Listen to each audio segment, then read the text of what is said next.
My phone buzzed 17 times while I sat in the hospital waiting room. 17 missed calls. Then came Jenna's text. "Ali, they're in your office. HR brought security." My hands went numb. I stared at the screen, reading it again, certain I'd misunderstood. Another message appeared. "Marcus is with them. They're going through everything." The fluorescent hospital lights suddenly felt too bright. My mother was somewhere behind those doors getting her chest scans, and strangers were ransacking my office. I could picture it perfectly. Marlene from HR rifling through my desk drawers. Marcus standing there with that smug expression he always wore when he thought he'd won. Security guards boxing up my laptop, my files, 5 years of my professional life.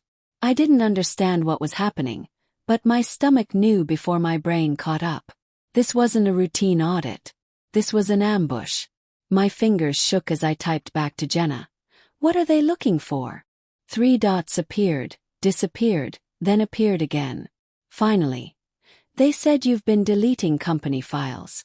Marcus filed a report."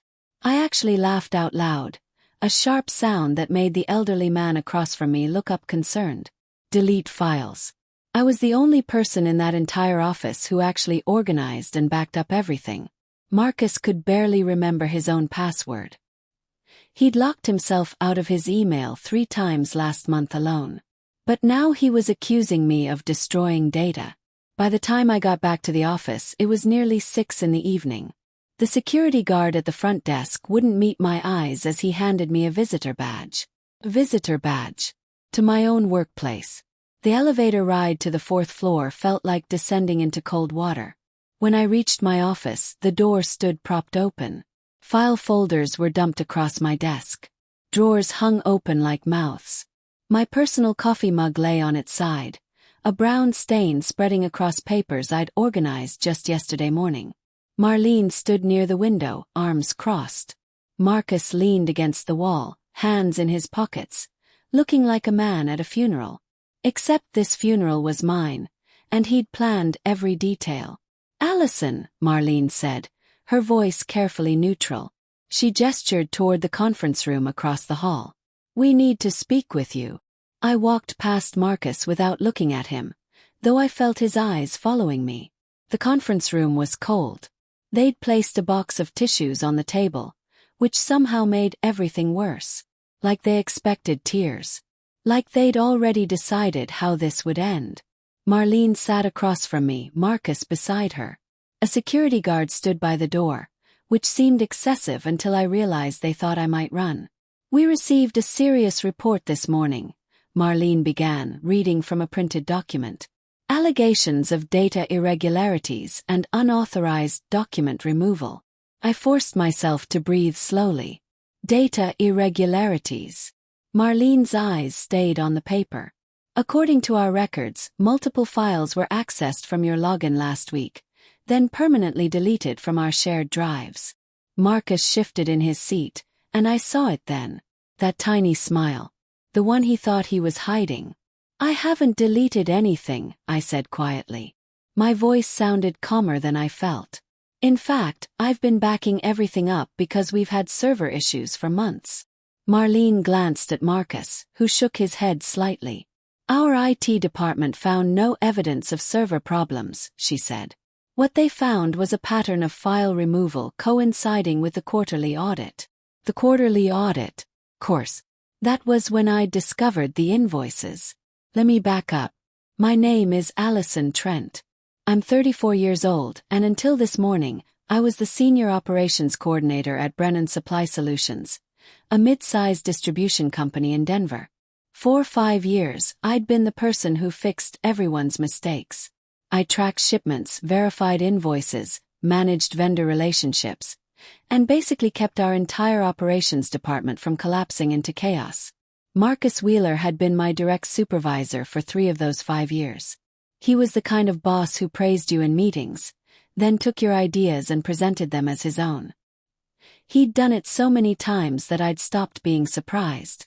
What I hadn't expected was that he'd eventually try to destroy me. The problem started about 6 months ago.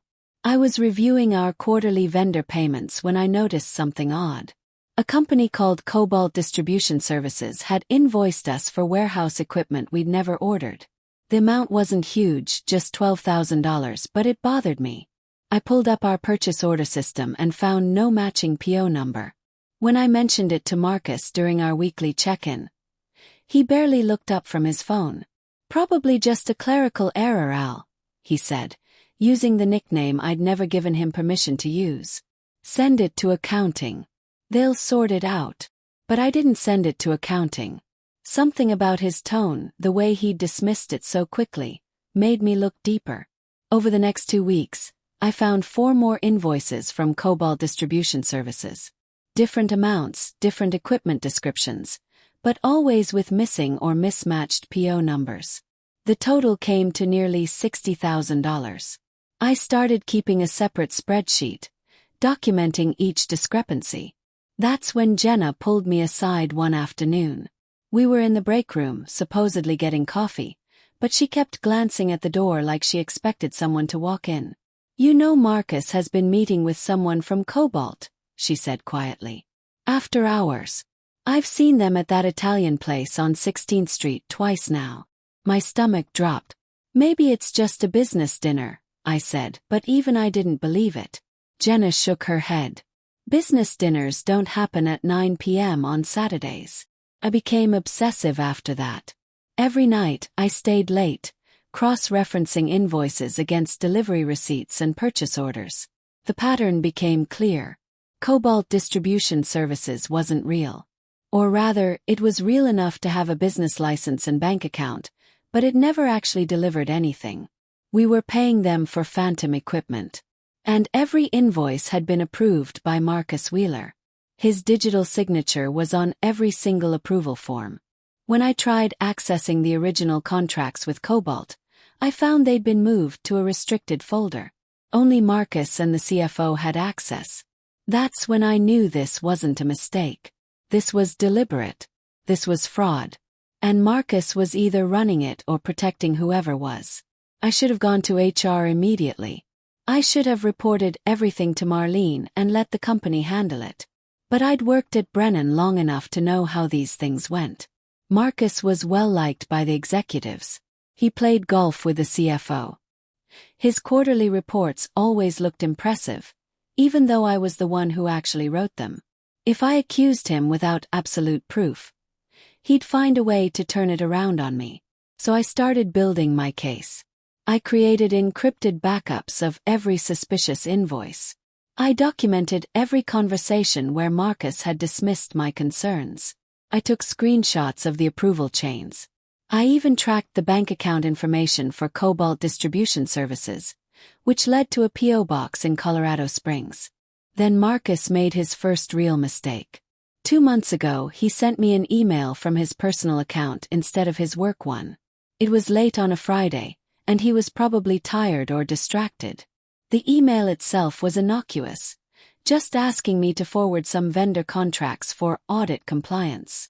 But when I opened it, I saw something in the email metadata. His personal email was registered to a business called Cobalt Holdings LLC. Not Cobalt Distribution Services, but close enough to make my hands shake. I sat in my car in the parking garage for 20 minutes, staring at that email. Marcus wasn't just approving fraudulent invoices. He was funneling company money directly into his own pocket. This was bigger than I'd thought. I spent that weekend copying every file I could access. Company policy allowed employees to keep work-related backups on external drives, so I wasn't breaking any rules. I saved everything to 2 encrypted USB drives. One went into my home safe. The other I kept in my purse at all times. By Monday morning, I had a complete record of Marcus's fraud scheme. 6 months of invoices, totaling almost $200,000. All approved by him, all paid to a company he secretly owned. I planned to take everything to Marlene after the next payroll cycle closed. I wanted 1 more week to make sure I hadn't missed anything. But that Wednesday morning my mother called. She couldn't breathe properly and her chest felt tight. I drove her to Presbyterian Hospital, my heart hammering the entire time. She kept saying she was fine, it was probably just stress, but her lips had a gray tint that terrified me. I called Jenna from the emergency room waiting area to say I'd be out for the day. Family emergency, I said, trying to keep my voice steady. My mom's in the ER. Jenna promised to cover my morning meetings. I should have realized then that calling in sick on the day before our quarterly compliance review would look suspicious. Or maybe I did realize it, but my mother's health mattered more than office politics. Either way, Marcus saw an opportunity. While I sat in that waiting room, he went to Marlene and told her I'd been acting strange and possibly wiping company data. The doctors told me my mother had a minor heart episode, nothing life-threatening but serious enough to keep her overnight for observation. I sat with her until visiting hours ended at 8 p.m., then drove home in a fog of exhaustion and relief. That's when I finally checked my phone and saw the texts from Jenna. 17 missed calls. The messages about the raid on my office. My hands started shaking so badly I had to pull over. They'd gone through everything while I was with my mother. They'd taken my laptop, my files, probably the backup USB drive I'd left in my desk drawer. Marcus had used my absence to launch his attack. And the worst part, I played right into it by keeping that evidence at work. Thursday morning I received an email from Marlene. Subject line: administrative leave, effective immediately. No explanation, just a form letter about company policy and pending investigation. My access to email was revoked. My keycard no longer worked. I wasn't fired, but I might as well have been. For the first time in 5 years I had nowhere to go. I spent that day in a kind of numb shock, cycling between anger and fear. Marcus had framed me perfectly. He'd made it look like I was the one destroying evidence, when really I'd been gathering it. And now that evidence was in his hands. Or was it? That night I remembered the second USB drive. The one in my purse. The one they hadn't found. I spent Friday organizing everything on that drive into a clear, chronological timeline. Every invoice, every email, every approval signature. I created a document outlining the entire fraud scheme, with timestamps and amounts and bank account information. Then I wrote an anonymous letter to Brennan's corporate compliance department. I didn't use my name. I didn't even hint at who I was. I just laid out the facts, attached the evidence, and sent it from a temporary email account I'd created at the public library. The subject line was simple: vendor fraud, Cobalt Distribution Services. Then I went home and waited. Marcus thought he'd won. He'd gotten me suspended, seized my files, and probably already started spreading rumors about my misconduct. But he'd made one critical error. He assumed I'd only kept evidence at work. 2 weeks passed. I heard nothing from Brennan. My suspension continued without explanation. Jenna texted occasionally with office gossip, trying to keep my spirits up. According to her, Marcus had been unusually quiet. No triumphant speeches, no jokes at my expense. Just a strange, tense silence. Something's wrong, Jenna wrote on a Monday evening. He skipped the directors' meeting today. Just didn't show up. I allowed myself a small smile. The compliance investigation had begun. 3 weeks into my suspension, Marlene called. Not an email this time, an actual phone call. "Allison," she said, and her voice had changed. Less formal, more careful. "We need you to come in tomorrow." "PM. Conference room B." I asked what it was about. She hesitated. "There have been some developments in the investigation." When I arrived Tuesday morning, Marcus was already in the conference room. He looked terrible. His skin had a grayish tint, and his tie was crooked, which was completely unlike him. Marcus always dressed impeccably. It was part of his image, the successful executive who had everything under control. But that morning, he looked like a man who'd spent the night staring at his ceiling, realizing his entire life was about to collapse. Marlene gestured for me to sit. A man I didn't recognize sat at the head of the table, 50-ish with silver hair and an expensive suit. "This is Arthur Brennan," Marlene said. "CEO." I'd never met him before. He rarely visited our regional office. His presence meant this was serious. Ms. Trent, he said, nodding. Thank you for coming. Arthur Brennan opened a laptop and turned it toward me. On the screen was my anonymous compliance report, with all the attached evidence. We received this 2 weeks ago, he said. Initially, we weren't sure of its authenticity. Anonymous tips are often unreliable. He paused, studying my face. But once we started investigating, everything checked out. Every invoice, every approval, every bank transfer. Someone had documented Marcus Wheeler's fraud scheme in remarkable detail. Marcus shifted in his chair but said nothing. His jaw was clenched so tight I could see the muscle jumping. We've spent the last 2 weeks conducting a full audit, Arthur continued. And we discovered that Mr. Wheeler has been funneling company funds into a shell corporation he owns for approximately 18 months.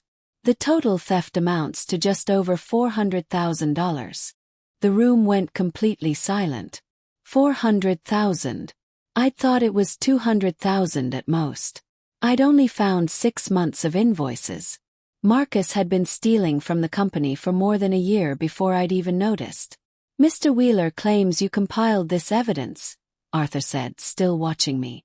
That you were the one who sent the anonymous report. I met his eyes steadily. I did. Marcus exploded. He slammed his hand on the table, making everyone jump. You set me up, he shouted. His face had gone red, veins visible at his temples. You planted those files, you faked those signatures. This is corporate sabotage. His voice was so loud that the security guard opened the door, checking to see if everything was okay. Arthur held up a hand. Mr. Wheeler, please sit down. Marcus remained standing, breathing hard. I stayed completely calm. After weeks of anxiety and fear, I felt strangely peaceful. I didn't set you up, Marcus, I said quietly. I documented your theft. There's a difference. He pointed at me, his hand shaking. You had no authorization to access those files. You violated company security protocols. I nodded slowly. I accessed files I had legitimate clearance to view. Vendor invoices, purchase orders, payment approvals. All part of my job as operations coordinator. You approved those invoices yourself. Your digital signature is on every single one. Arthur cleared his throat. Ms. Trent is correct. We verified that all the evidence she gathered was obtained through normal work processes. She didn't hack anything or access restricted systems. She simply noticed a pattern and investigated thoroughly. Marcus sank back into his chair. The fight went out of him all at once, like air escaping a punctured tire. We've also been in contact with the district attorney's office, Arthur continued. His tone was businesslike now, wrapping things up. Mr. Wheeler, you'll be formally terminated effective immediately. Criminal charges for embezzlement and wire fraud will be filed by the end of the week. 2 security guards entered the room. Marcus stood without being asked, his movements mechanical. He didn't look at me as they escorted him out. Just stared straight ahead, face blank, like he'd already left his body. The door closed behind them, and I let out a breath I didn't know I'd been holding. It was over. After months of stress and fear, Marcus Wheeler was finally gone. Arthur Brennan turned to me once we were alone.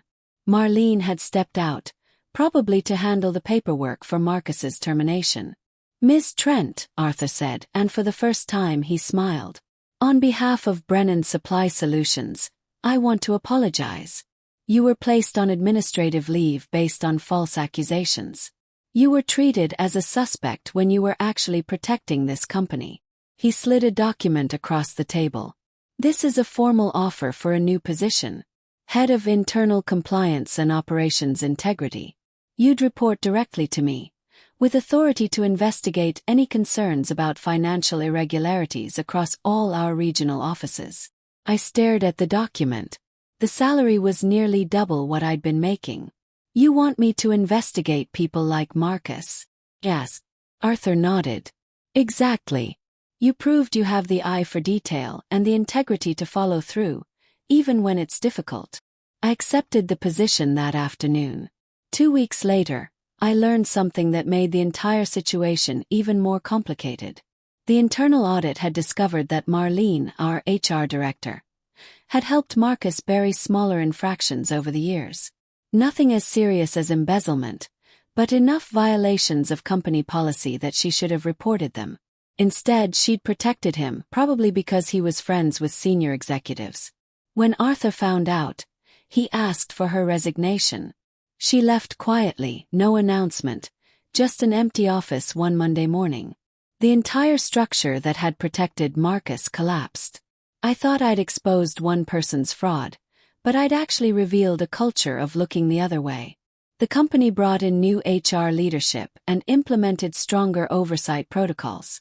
My new role was part of that transformation. My first day as head of internal compliance, I walked into my new office on the executive floor.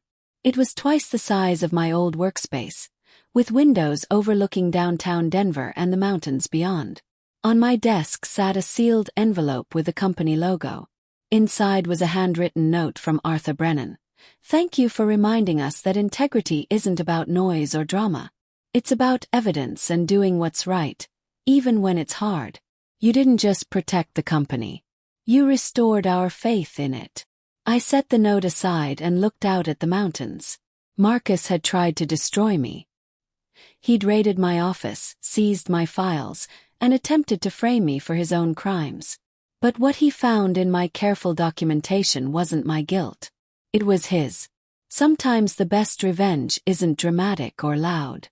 It's simply being right, keeping detailed records, and trusting that the truth will eventually rise to the surface. Marcus thought he'd buried me. Instead, I'd built a foundation for my future on the evidence of his downfall.